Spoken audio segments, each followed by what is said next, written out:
The angel of the Lord. Rashi says in his introduction to Zechariah chapter 1, the prophecy of Zechariah is extremely enigmatic because it contains visions resembling a dream that requires an interpretation. We cannot ascertain the truth of this interpretation until the teacher of righteousness comes. Nonetheless, I will put my heart to recounseling the verses one by one, according to the interpretations that resemble it, and follow the interpretation of Jonathan. This is God's test for the Jewish people, in particular the Jewish leaders. God's test of who the descendant of David is. The man described in Isaiah 53, the teacher of righteousness. That's who Rashi, known as one of the first rabbis to say that Isaiah 53 described the people, the Jewish people, as the patriarch Israel.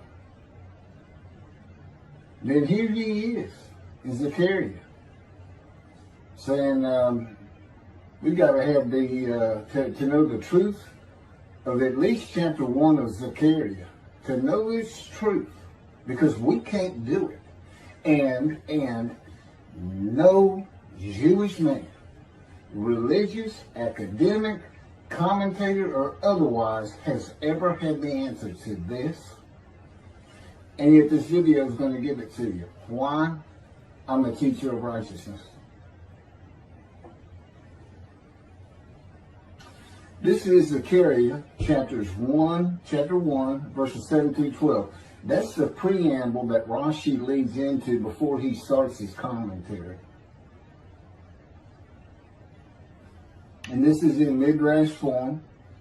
That's where I take parts of a verse and interpret each in individual segments. Verse 7. On the 24th day of the 11th month of the second year of Darius, the month of Shabbat, this word of the Lord came to the prophet Zechariah, son of Berechiah, son of Edo. This word of the Lord. This verse continues with, in the night I had a vision, which is not a word of the Lord. The word of the Lord coming to Zechariah means the messenger of the words of God has come to Zechariah, who is the angel of God's presence, and the word of the Lord. Literally, that's his name. He has alighted upon Zechariah to bring a vision from God. Not a word, a vision. Verse 8. In the night I had a vision. I saw a man mounted on a bay horse standing among the myrtles in the deep, and behind him were bay, sorrel, and white horses. In the night I had a vision. There's a man on a horse standing in the myrtles. He is later referred to as the angel of the Lord, standing in the myrtles. The angel of the Lord alights upon and enters men, and my name, Hashem, is in him and can speak through the man. Zechariah has an angel with him who is his guide in the vision. The deep is like a valley Zechariah is looking down on, filled with myrtle trees, and then an open area below that is where the bay, sorrel, and white horses are. Verse 9. I asked, what are those, my Lord? And the angel who talked with me answered, I will let you know what they are. What are those, my Lord? Zechariah is not talking to the angel. That's an angel. It's not my Lord. Who answered, but who never lets him know what they are. he is asking the man standing among the myrtles on a bay horse about the horses in the open area and calls him my Lord. Verse 10. Then the man who was standing among the myrtles spoke up and said, these were sent out by the Lord to roam the earth. Then the man who was standing among the myrtles spoke up and said, again, this is midrash form. Okay, so the man standing in the myrtles answers the question of Zechariah, not the angel who is with Zechariah. Verse 11. And in fact, they reported to the angel of the Lord, who was standing among the myrtles. We have roamed the earth and have found all the earth dwelling in tranquility. And it's just like a dream. We have horses talking. You know, they could have been birds. Anything that can go far and go a long ways out and then come back. In this case, for this story or for this dream that was given to Zechariah, it's horses. And in fact, they reported to the angel of the Lord. They who reported are the horses who have gone to and fro throughout the earth, and they spoke the report to the angel of the Lord, who was standing among the myrtles. The angel of the Lord, who was standing among the myrtles, has alighted upon and entered the man standing amongst the myrtles. The angel of the Lord is using this man as his visible presence. You cannot see the angel of the Lord. Just as he once used a burning bush for his visible presence, and God spoke through him to Moses. Not just as his visible presence, he also used the man to say, these were sent out by the Lord to roam the earth. In other words, it sounded like the answer was coming from this man, but it's coming from the angel of the Lord, and God is in that angel, his presence, because that's the angel of his presence. You can find that in Isaiah chapter 63. I don't recall the verse. I never see anything on the angel of his presence. Wherever God's presence is, the presence that enters the temple, I never hear any mention of the angel that has to be with him. Why? It's the angel of his presence, who is the angel of the Lord. Yeah, I believe, and I'm not certain about this, but I've heard it at least one or two times, and that is Christianity believes the angel of the Lord is Jesus Christ. Thereupon the angel of the Lord exclaimed, O Lord of hosts, how long will you withhold pardon from Jerusalem and the towns of Judah, which you placed under a curse 70 years ago? Thereupon the angel of the Lord exclaimed. Okay, so the angel of the Lord exclaimed through the man. Zechariah heard the words come from the man standing in the myrtles. It is the only way Zechariah could have heard the words. The angel of the Lord can only speak to the man he has alighted upon. Ezekiel describes this as, a spirit entered into me and set me upon my feet, and I heard what was being spoken to me. O Lord of hosts, how long will you withhold pardon from Jerusalem and the towns of Judah, which you placed under a curse 70 years ago? The following verses are from the book of Isaiah regarding this curse. Isaiah chapter 43, verse 2. So I profaned the holy princes. I abandoned Jacob to proscription and Israel to mockery. That, of course, is God speaking. The profaning of the holy princesses is God's prophecy of the banishment of King Jeconiah and all his offspring from ever ruling over Judah and Jerusalem again. The line of the kings of Judah ended. The line described king by king in the first book of the New Testament of Christianity. the line of Jesus. The abandonment and mockery are God's prophecy that the northern kingdom and the southern kingdom of the Israelites would be defeated and deported from the promised land. Isaiah witnessed the deportation of the northern kingdom, but the deportations of the southern kingdom were many years after his death. This is chapter 43, verses 5 through 7. Fear not, for I am with you. I will bring your folk from the east, will gather you out of the west. I will say to the north, give back, and to the south, do not withhold. Bring my sons from afar, and my daughters from the end of the earth. All who are linked to my name, who I have created, formed, and made for my glory. Okay, this is God's prophecy that all the tribes of Israel would return from the Assyrian deportations of the tribes east of the river Jordan that were Reuben, Gad, and the half tribe of Manasseh, and all the tribes of the northern kingdom deported by Assyria, defeated and deported, and the Babylonian deportations of the southern kingdom. It is a prophecy that is specific to the Assyrian Babylonian exiles. This prophecy was fulfilled according to the books of Ezra and Nehemiah and their account of all 13 tribes returning to the southern kingdom of the lands of Benjamin and Judah. Jerusalem is within the lands of Benjamin, and his lands are considered part of the kingdom of Judah, since that is where the kings of Judah rule from.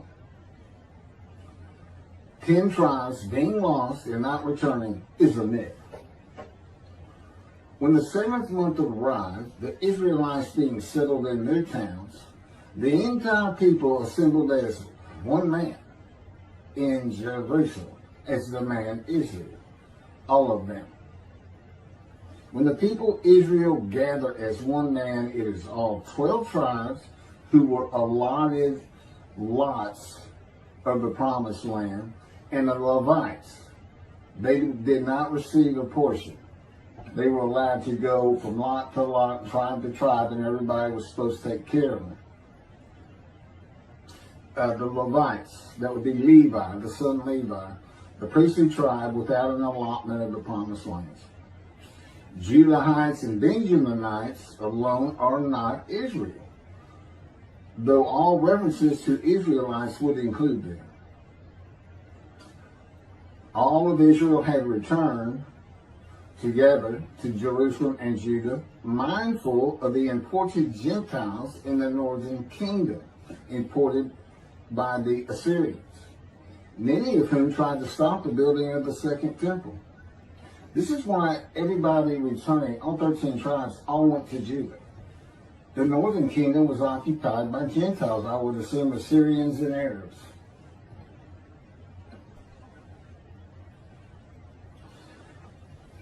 This is 1 Chronicles chapter 9, verses 2 and 3.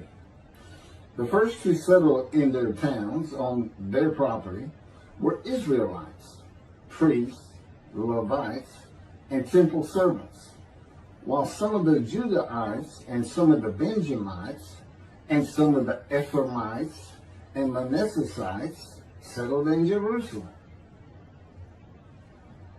That would be Ephraim and Manasseh. Manasseh was such a large tribe, it had to be broken in. It was broken in two. Half of it set up, their allotment was east of the river Jordan by about where Edom would be. And well, that was the tribe of Gad. Not Edom, Gilead, where the Tishbite, Elijah, the Gentile, was an inhabitant. Ramoth Gilead. Manassites, Ephraimites, and Judahites were the tribes with the largest allotment of the lands of Abraham, and Jerusalem is in the lands of the Benjamites. Those are who just got mentioned. The 3 largest lot owners. Okay, Benjamin, that's where Jerusalem is. He's important. And of course the priests, the Levites. So Ephraim and Manasseh were not lost tribes, as many believe from writings outside of the Bible. There never were lost tribes according to the Bible. Okay, so all 13 tribes returned and settled in new towns. The accounts of the deportations indicate there was not much left of the old towns. There is no account of how the new towns were settled, though it is unlikely it was based on prior ownership. The exile lasted too long for the deported owners to still be alive, and the tribes of the northern kingdom had to build new towns to live in. It also says the Levites settled in on their lands. So everybody had to pick and choose, and I'm sure the strong and wealthy got the best places, and again, many just settled in Jerusalem. Okay, this is Isaiah chapter 43, verse 14. Thus said the Lord, your Redeemer, the Holy One of Israel, for your sake I send to Babylon. I will bring down all her bars, and the Chaldeans shall raise their voice in lamentation. This is God's prophecy that Assyria would be conquered by the Babylonians, who were defeated by the Chaldeans. But they actually go back and forth and actually became somewhat intermingled, Chaldeans and Babylonians. And that he would raise up the Gentile anointed king Cyrus of Persia to conquer them, to clear the way for all the tribes to return. That's how he cleared the way to the desert or made rivers for them. Basically, he got Cyrus to release them. Chapter 43, verse 25. And I never hear anything about this. It is I who, for my own sake, wipe your transgressions away and remember your sins no more. Okay, this is God doing, and he says this, something new. I'm going to do something new for the Israelites.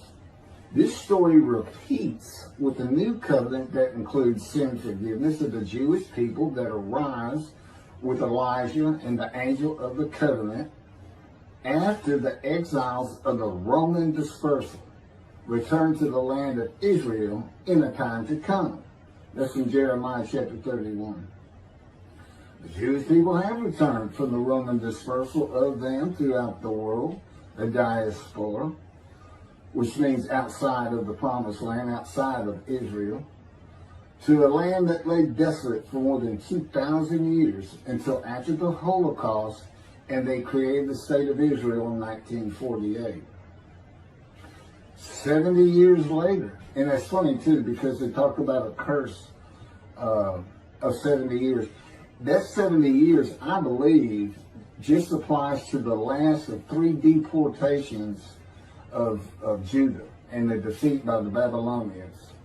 Because the northern kingdom had been defeated and deported long before that, and the first to be defeated and taken to the lands of Assyria was Gad, the half tribe of Manasseh, the lands east of the river Jordan.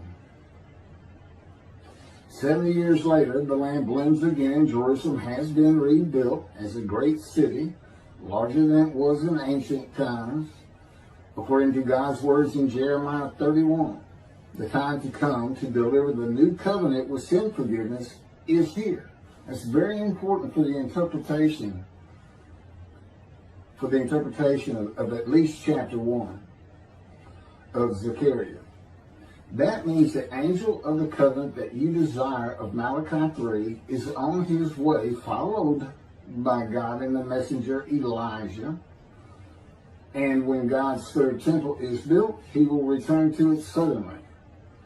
This is the day of the Lord. That's Malachi chapter 3. Now, Zechariah is in Jerusalem, and the construction on the second temple is about to begin.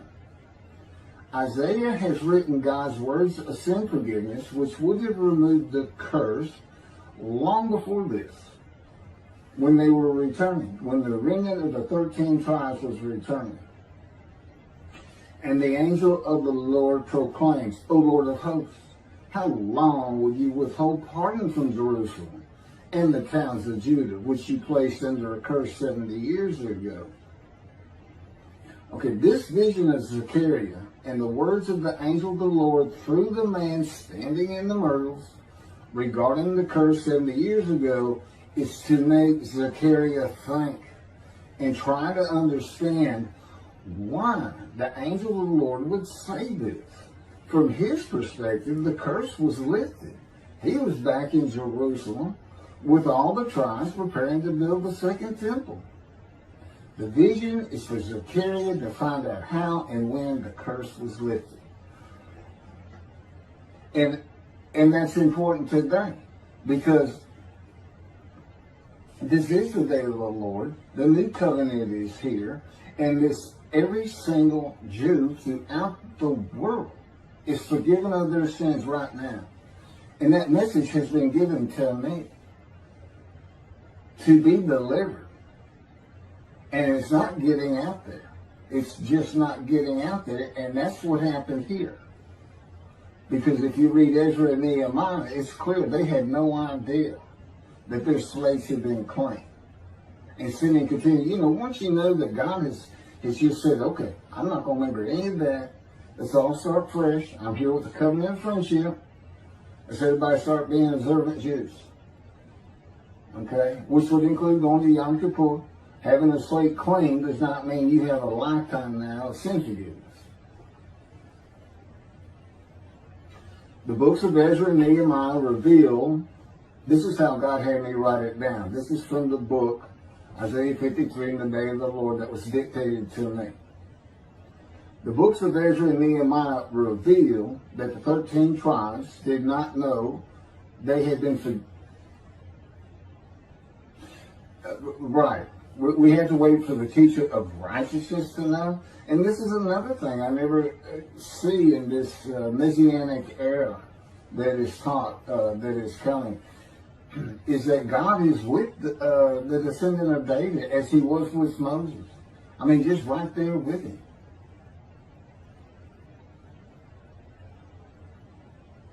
The books of Ezra and Nehemiah reveal that the 13 tribes did not know they had been forgiven of their sins to be a holy seed in the building of the second temple.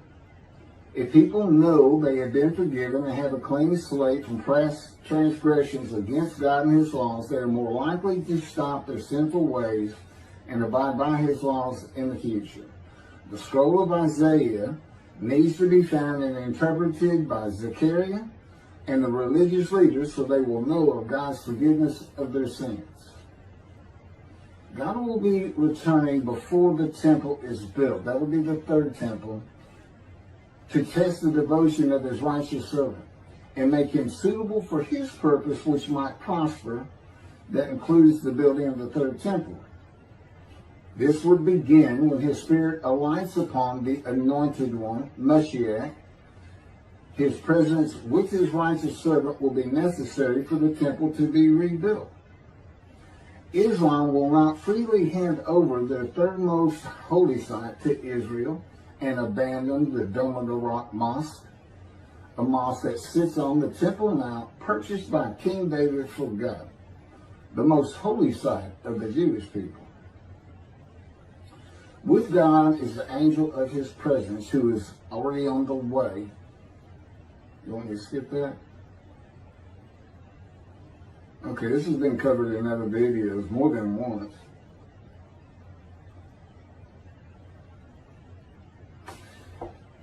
The prophet like Moses will have other similarity to Moses beyond writing God's words at his command and direction. As this was written, at God's command and direction, I typed those words. To the greatest degree possible for any human being, Moshe's identity and existence became one with the Creator. Now that's who you're looking for when you say the prophet like Moses. It's not Joshua. I've heard that one. Which is, you know, it says right there on that page, there's never been another prophet like Moses. Well, his attendant Joshua standing right there. If that's, anyway. Moshe's identity and existence became one with the Creator. I don't think you can say that of Joshua. I don't think you can say that of any man until the Spirit of God alights upon him in chapter 11 of Isaiah. He surrendered himself to God to the extent that our sages say the Shekinah, the divine presence, which is the angel of his presence, who is the Holy Spirit. He's an angel, and his body is not human form with wings. His body is the Spirit of God. Wherever God is, his Spirit is. Wherever his presence is, the angel of his presence is. They're always together. So when they align upon a man and say, okay, we have tasks for you, that man immediately becomes a man in divine beings. And that's the Shekinah. That's the Spirit of God and the presence of God entering into the temple, which would include the angel of his presence. The Shekinah spoke through Moshe's throat. As I have mentioned, God can speak through me. You're only going to know it, just like with the man standing in the myrtles, by the words that are spoken. Okay? Because it's my voice. But it's not me. You know, I can tell the difference. You can't, other than those would be how God would state it. And you can, if you watch closely, you can see it happen in all these videos. I mean, for the most part. Where God just, you know, it just throws out a sentence. And I just keep going, you know. I let him get done, and I just pick up from there. We've been working on this for over 13 years. That's from the Zohar, Volume 3, page 232A. And then it says, i.e., he was God's veritable mouthpiece on this earth. That's from the Sefer Hashikos, 5749, Volume 1, page 290, and a footnote. The prophet, like Moses, will also have the answer to these questions. Quote, the great Jewish philosophers try to understand the question of how Moses heard God literally. Some insisting that God spoke actual words and Moses heard them with his ears, while others suggest that God's speech was communicated silently to Moses' intellect and only uttered in sound by Moses himself. Maimonides, Rambam, even as he affirmed the communication between God and Moses as a fundamental Jewish belief, ultimately conceded the mysteriousness of that process. The entire Torah reached Moses from God in a manner which is figuratively described as speech, but no one has ever known how that took place except Moses himself, whom that speech reached. That's commentary on the Mishnah, Sanhedrin, chapter 1. Well, I have the answers, and I've been telling you the answers. God is in his Spirit. Spirit enters into you, because we find it in Ezekiel. There's where God tells you. God was telling Ezekiel, Ezekiel, get up on your feet. Ezekiel says, at that very moment, the Spirit entered into me, and I could hear the words of God. There it is. When he enters him. Now, he's not hearing that through his ears. There's the first question answered. It's not to your ears. And there is a silent knowing. That's what we call it, or what God has taught me. Now, generally, I just hear words as though they came in through my ears and they're in my mind, as though my eyes and my ears had perceived. But he can put just knowledge into my mind without uttering a word. And it's kind of can be pointed out easiest with when he comes to a man, and like he came to Samuel, and Samuel just says, here I am. It's as though before he speaks to you, and this is what happened with me, he put in a knowledge in my mind that the God of creation was about to speak to me. And so when he did speak, it was as though he had always been there speaking to me.